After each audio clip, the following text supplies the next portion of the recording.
நாராதான் என்னோம் சாராதாம்பாள் இழை கை கொண்டானேவோம்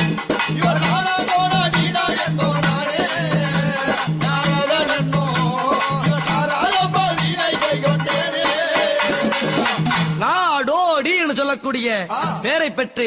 தக்க பிரம்மனுடைய சாபத்தை பெற்று யார் தர்க்கன் தர்க்கனுடைய சாபத்தை பெற்று ஒரு நாளைக்கு ஒரு கலகம் செய்யாது விட்டால் என்னுடைய சிரமாக உலகக்கூடிய சென்னியாகப்பட்டது 1000 சுக்கலாக வெடித்து போக முடியாத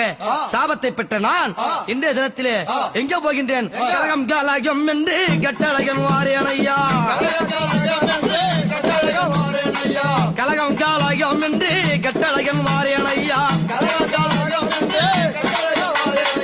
இந்திய தினத்திலே கலகம் கிடைக்கவில்லை கலகம் செய்யணும்னு சொன்னா நான் என்ன செய்வேன் தெரியுமா பெற்ற தந்தை தாயானாலும் சுட்டு கட்டி ஓட்டி பார்ப்பேன் பெற்ற